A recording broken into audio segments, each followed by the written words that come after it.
Z on Twitter. I probably butchered his name, but he was actually originally sort of an ally of Sam. So he invested in FTX early on, put $100 million in, and a story broke that showed that maybe they're not as healthy as they should be. There would have been a run on the banks, and people would have found out. It's just like, when are they going to find out? It just, he happened to be the final straw, if that makes sense. So someone would have. He launches Alameda Research first, which is just like this trading firm, which basically the idea here is we have some ideas. We're going to raise a little bit of money, and we're going to, fight. Like, one of the best ways to fight crime is at their wallets, like take away their banking. And crypto has just really revitalized that, because lack of regulation and the ability to send peer-to-peer, which means like you and I can just send money to each other directly, no middleman. There's also a really huge opportunity for fraud, scams, such as FTX in 2019.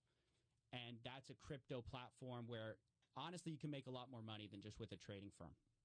So FTX quickly skyrockets in popularity. Really, everyone got to look at it all at once in one place. And people notice, like, wait a second. A lot of their assets are just their own tokens. Like, they had a Serum token, which they control most of. And so now it's trying to be sorted out by the guy who literally unraveled Enron. And he says, this lawyer goes, it's worse than Enron. I hadn't really found my footing.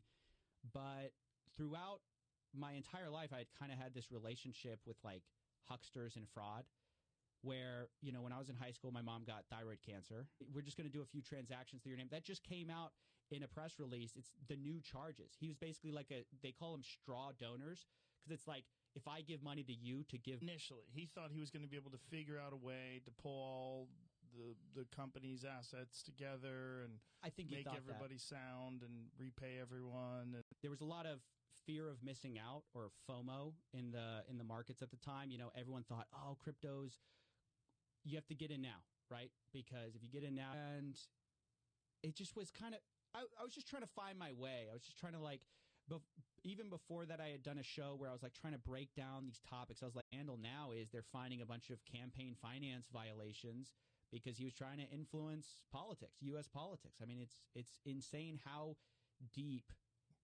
It's amazing that things with this amount of money can get this far sideways before anyone knows what's going on. This is the problem with offshore accounts and stuff. You have Dogecoin, you have SafeMoon, you have FTT, which is what FTX was using as their native token. So a lot of these guys, you'll start a crypto exchange, kept making the videos, and ultimately they never did. But I start doing that, and after I cover get-rich-quick schemes for a while. What is it's a crypto exchange, right? So how does that work? So the first question is, when you learn about crypto, you put $100,000 into this little mixer, and then it sends $100,000 out later, and nobody knows where that money came from. What is a mixer? How does it work?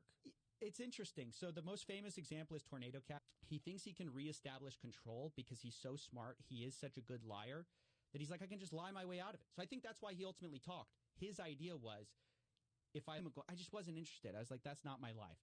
So I always wanted to sort of, have a voice. And so I started a YouTube channel just doing random videos. And she would drink it up because she thought that would make her better. Ultimately, my dad convinced her, like, you got to get the surgery. Like, this ain't going to fly. You have to, ultimately get the surgery. Your hands in both pockets. But publicly, he's just like, he's donating to Democrats because he says, oh, I'm like this, like, I care about all these issues. Yeah. But it's like even more cynical than just buying one party. They have to say what they have, where they're putting their money. They're subject to more regulation about, like, how they take care of customer deposits. One of the big things with FTX was they told people, hey, you put your money with us, we're not going to touch it. We're not going to move it. That's what FTX. And it's like, well, what's fungibility mean? It means whether you were a guy withdrawing who is this degenerate day trader.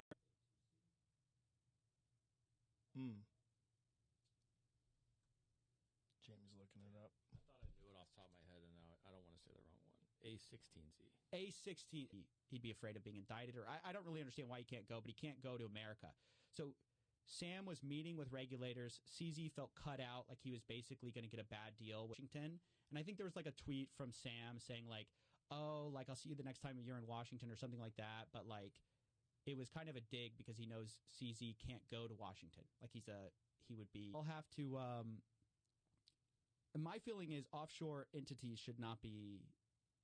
They're not subject to our rules. How can you allow offshore, like, yeah, I don't know. It's very, right. It's all at some address. And so people were asking, like, you say you have all this Bitcoin, where's the Bitcoin? You say you have all this Ethereum, where's the Ethereum? I put, like, let's say I have Ethereum, one Ether into this mixer, right? This pool of money. A bunch of people are putting one Ethereum into that. So by the third interview, I'd studied him, and I said, okay, how do we get down to FTX's responsibility in this whole thing? And I kept coming back to, it was the terms of what they wanted to store some Bitcoin with Tom Brady. They wanted to be alongside Tom Brady. So he's like, well, there was fungibility between wallets, this stuff. And you start to have repeat occurrences. Like, I just cover stuff all the time, and you see echoes of the same thing. I just had somebody just a couple of days ago, I was interviewing for this news scheme we're looking at, and he said, there was already all this worry in the past. That summer, there had been a bunch of companies that collapsed, and people had never thought FTX. It was kind of the first time anyone thought FTX could maybe not have the money. LGBTQ plus causes. And it was through a guy, and the guy was like, I feel a little uncomfortable with this. And they said, well, we don't have anyone trustworthy at FTX we can donate through who's located out in the Bahamas, which is a great place to put your... Why do they do it in the Bahamas? Because it's unregulated. So the problem with doing stuff in the United States, so it's like things are good for now. Yeah. You don't know. That was the problem with the FTX. Like, they had hidden all their numbers. Like, Sam had... And why is so much of your balance sheet made up of your own tokens? It's a big question. So one of the things that FTX had done, and a lot of companies were doing at the time, just kind of grifting here. And so, but you'd see them in nice cars, and so I was like, what am I looking at? And then as I'm doing my YouTube show, I'm like, I get fed a bunch. Gotten away with it? So many of these scams are like these issues of either regulators not having time, not having the resources. The money system has to be safe. Like, your grandma has to be able to charge back her credit card when there's a fraudster, right? Like, yeah. or this whole thing doesn't work. You can't rely on people being technically savvy in order to not actually like this incredible business that you thought it was, that you're going to get rich easily. So don't do that. Go do crypto. You got to get into crypto now. And then it became NFT something. Because I was just like, why does this make some people tens of millions of dollars and nothing happens? Why? You think you have this backstop because on the books it's worth, X dollars. Let's say it's like worth $5 a coin. But what you're not realizing is the real risk is when FTX can't pay you back, they probably can't pay anyone back. Calling that a fraud early. I have a buddy of mine. He goes by Dirty Bubble Media on Twitter. He's like one of the Anon Twitter accounts. He was calling it a fraud. Reasons that our banks have a bunch of anti-money laundering laws. There's a reason that they have all sorts of finance laws. It's not for their safety. It's for your safety. It's like they need to store your money somewhere else. How do you store it? So there's these idea of like these alternative currencies that are kind of interesting. And then there's some arguments that like, hey, if you're someone like me, tokens like is the individual, you can think of currency, right? So it's like the individual. So Bitcoin is, you have Bitcoin. Then you have, it's one of the cryptocurrencies. You have Ethereum. So he called it fiat at FTX. But it was a $10 billion hole. What do you mean by mislabeled? Well, it was on a spreadsheet, Joe. So he was put it on a spreadsheet for their balance sheet, and he mislabeled assets. You can check yourself. Like, I have $1 billion in USDC. Well, that's great. But it doesn't matter if I have $1 billion in crypto, Bitcoin, whatever, if I owe $2 billion. Right. There's no Ethereum left. There's no Bitcoin left. You don't have the real tokens anymore. You just have your sort of nonsense FTT tokens, the tokens you invented. And he said, on the terms of service, they said results may vary. What's that about? Ultimately, it's like, and so I realized like, there's this sophisticated way that they're preying on my psychology. And what he said in one of the interviews, he goes, no one believes me when I said I donated dark because no one believes anyone would be like, everyone wants the credit for donating. No one believes that I just do it on the sly. Everything, I don't have access to the book. Like, I basically knew nothing. So anytime you'd call him out on an issue, you'd say, where's the money? He goes, well, I don't know. It's gone. It's Alameda Research. Ask Alameda. Success. 2 months. You're going to be making 5 figures a month.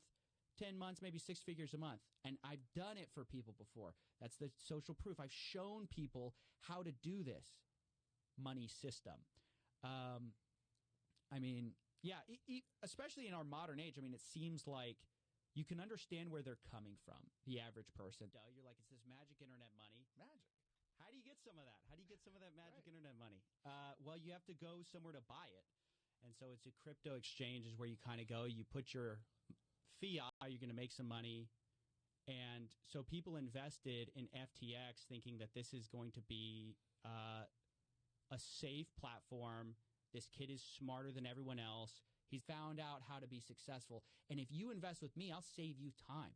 You know, you could do it yourself, Joe. You could do it. But what? It's going to take you 5 years. Get with me, and I'm going to shortcut your success. So when I see something like that go down, I'm like, how did he get Steven Spielberg? You know, how does someone like a Bernie Madoff or Sam Bankman-Fried, how does he get these people to do this? Do something like that. Like, why would he publicly communicate? This is one of the... This is why it's so interesting to me to look at fraud. Like, this is why it fascinates me, as well as I think it's an important thing of you're just having to trust these shady offshore entities that they're telling the truth. Binance says they're fine. They show proof of reserves, but what are their liabilities? Service that said, you cannot move, like when I deposit with you, you're not going to touch my money. And I said, Sam, if that's true, where's the money of all these people?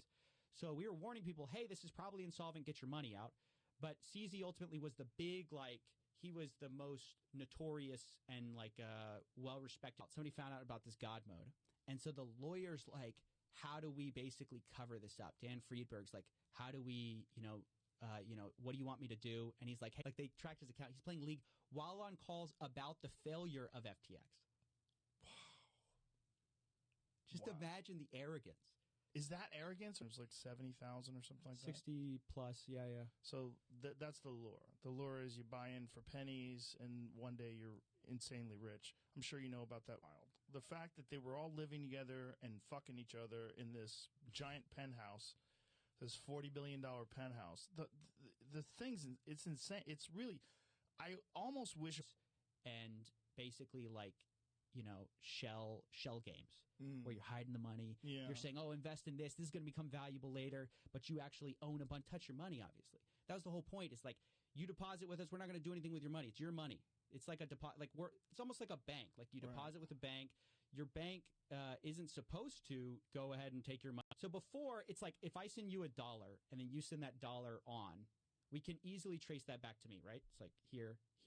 But if I send $1 to you and everyone's sending you $1, and then you're sending $1 to all money to a politician on my behalf, you're a straw donor. You're not really a donor. So Alameda was using customer funds to pay off politicians in order to try to get favorable. Annoying. So like that. The famous example is like Coinbase is in America, and they have to file all these forms. They're a regulated entity. They're a publicly traded. Bizarre that so many people got duped, and I felt the same way about Bernie Madoff. I'm not a financially aware person. I'm not into the market. I don't follow these things. Middleman, because there's no one who controls like Bitcoin. Like no one can say like no to a transaction. Now it's like there's nothing to stop you from sending that money, and then they're like, hey, don't work a 9-to-5 job, like be free like me. And I'm like, you're here on a Sunday at like 5 p.m. How free are you really? Like you're just that token, then you sell it off, and then the price plummets. So you thought you had a bunch of money, but actually it's worth nothing. Like there's all these new scams that have emerged as a result of people getting interested in this idea of an alternative. I'm this guy who's going to maximize good in the world, and that was his reason for working all the time. I mean, that's the justification to be hopped up on amphetamines. It's like maximize productivity, maximize human happiness. I too am safe because Tom Brady's got his money there. So I just put my money So is the lure is like how Bitcoin used to be worth very little, and then one time it was with the high of Bitcoin. TT. So it looks like, if you just look at their assets, it looks like they're covering their liabilities. They owe customers $10 billion. Looks like they have $10 billion. But like down, because it seems like they received additional scrutiny, right? Because now people are starting to look at it, and I saw that their value went down considerably.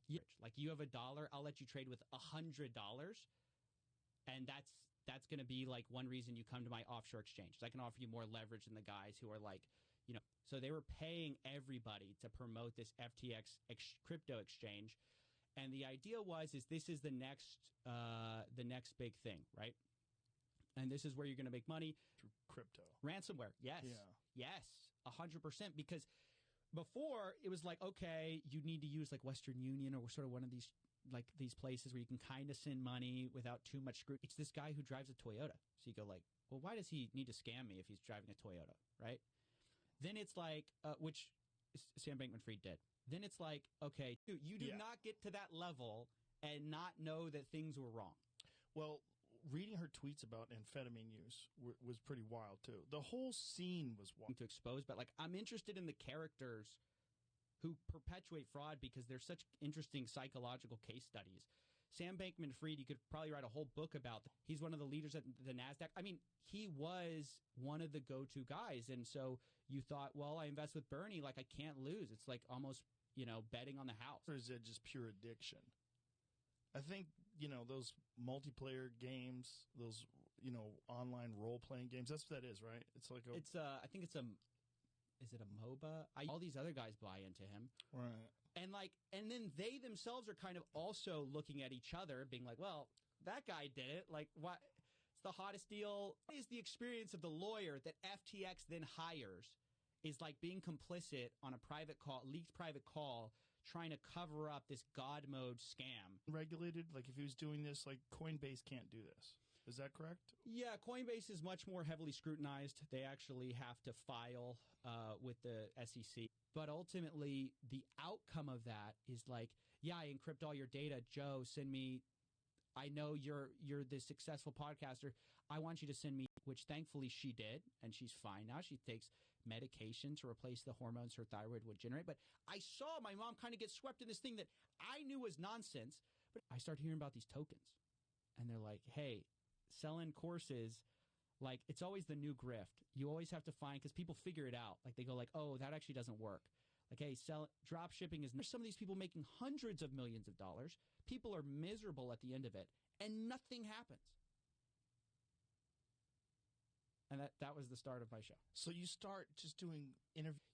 There were things that were coming out, like questions about, okay, they say they have all this money. Where on chain is it? So like the blockchain, everything's publicly, you can see it. Okay, so like, can you do this?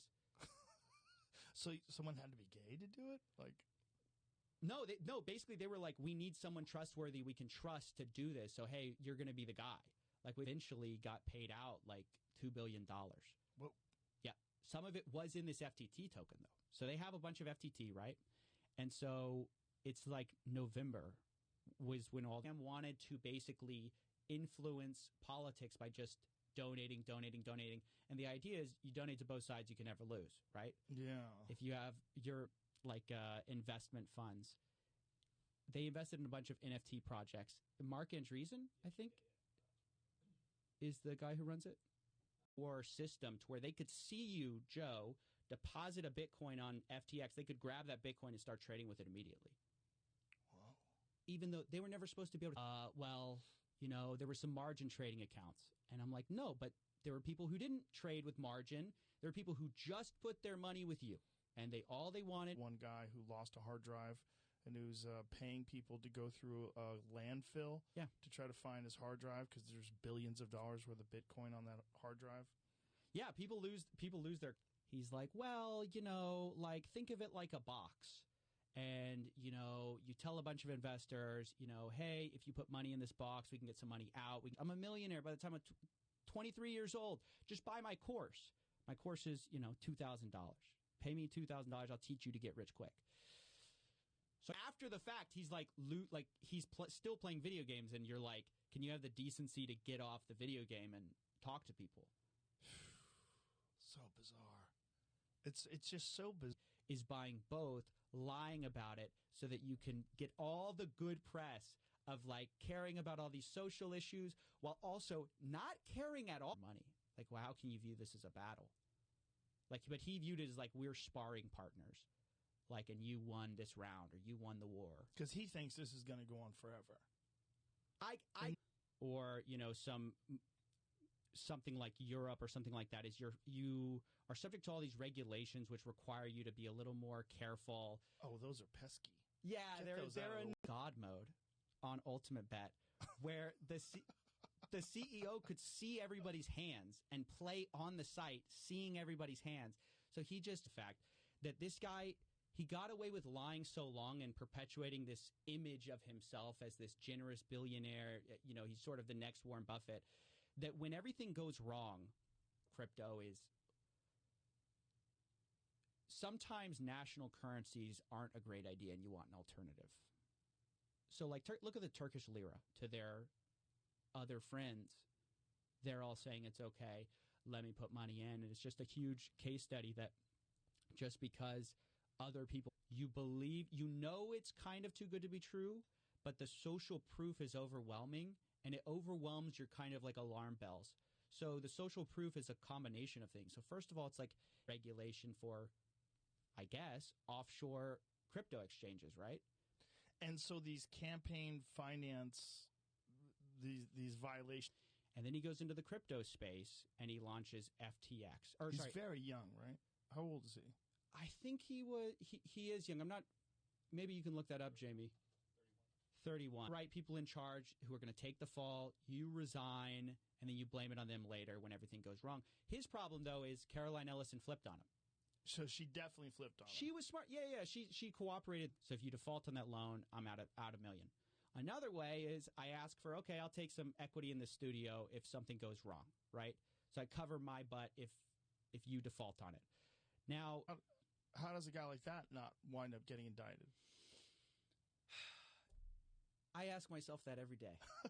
There's so many. Is it a matter of time, or is it he's crypto keys all the time? I mean, it's kind of an interesting idea where you go, I'm going to get in before everyone else. But it wasn't like he was some random fly-by-night guy. He was well respected in the Wall Street space. People thought he might take over the SEC after like the current person had stepped down. They thought he was going to take it over. Whoa. Like Friedberg, shady. This guy allegedly shady. Dan Friedberg. No, he's definitely shady. I'll say that. Guy. What was his? I remember, but what was his? Is not surgery. You can just treat it naturally. Just don't worry about. Hey, don't listen to the doctors. Don't listen to your general practitioner. You can just treat it with like colloidal silver. So I decided to start pursuing it step by step. And at first, it was like just me discovering like, well, what is this? Well, how does this scheme work? Okay, so I buy this course and then what? All these other wallets that it's impossible to know which of those new wallets my dollar's from. It's like it's just crazy. It's a crazy idea. You know, now if you're some criminal, laundering money has just never been easier. Instead of taking $100,000 across the border or wiring it where it can get held up by a bank, and ultimately, one of the ways, like even some of the candidates they donated to were through like a third employee we didn't even know about. And they were like donating through them for like all these, a lot of people found out about crypto the same time the mainstream media, everyone else did. So by the time they're actually investing, it's too late. It's too late.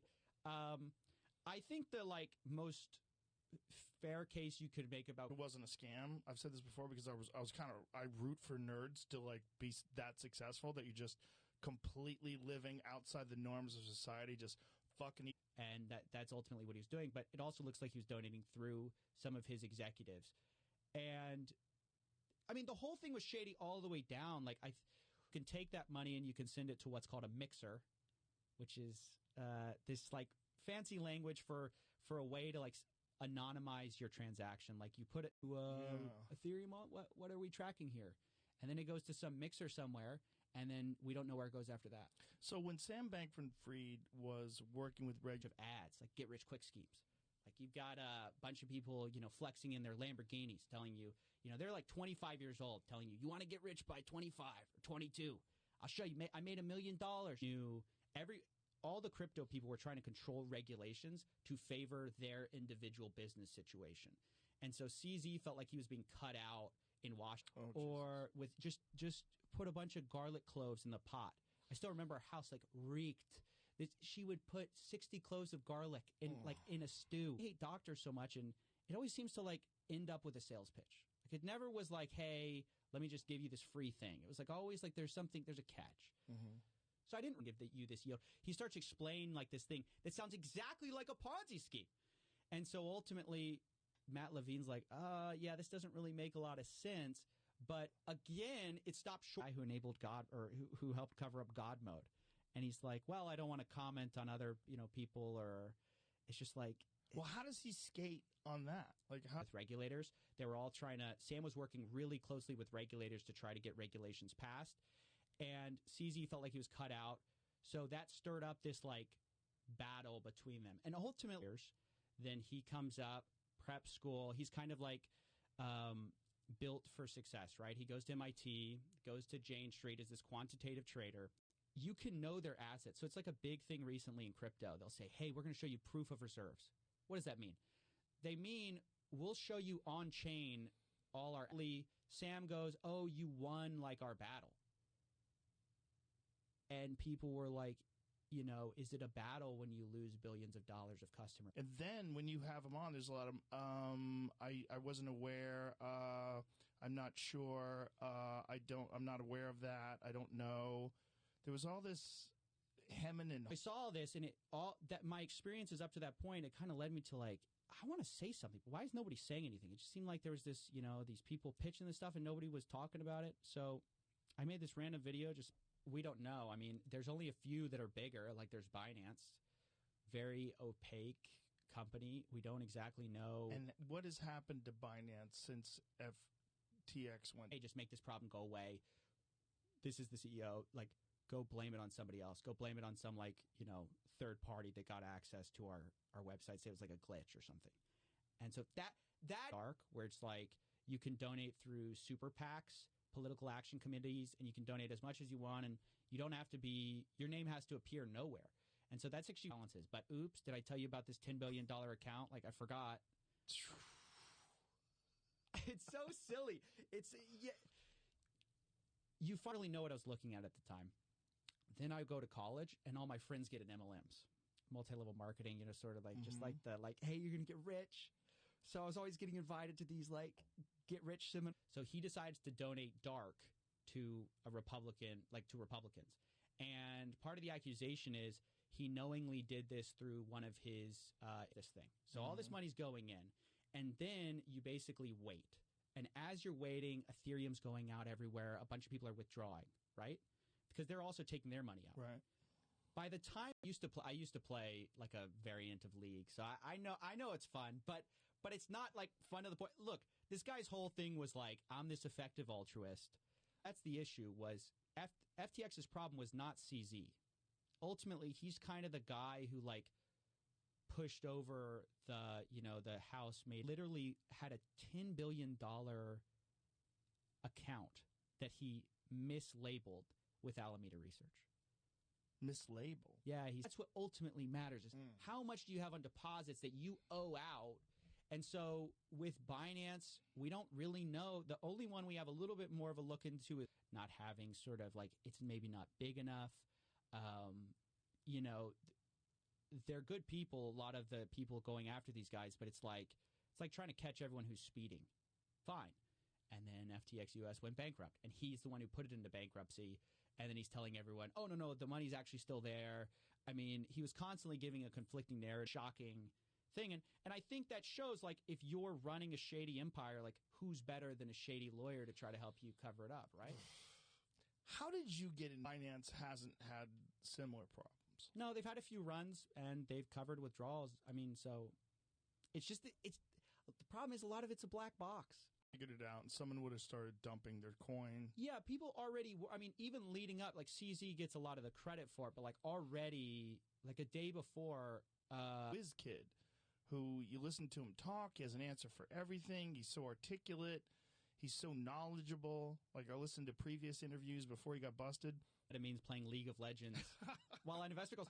like at the time that was seen as this charming, like genius thing. On calls. You could hear even actually. Okay, your issue is that anytime there's demand for withdrawals, you're going to encounter problems. So it was going to be inevitable anytime any store. Yeah, Elizabeth Warren wrote a letter to them. They're being looked at much more closely. I mean, ultimately, all of these things are so opaque in the sense that a person in the space to where people thought, okay, well, if he's saying it, he's a guy who only says positive things about crypto because he's a crypto executive. So if he's saying there might be problems, there's probably some problems. But where's the money? I don't know. But he controls everything. And so it's like this is the tactic of these offshore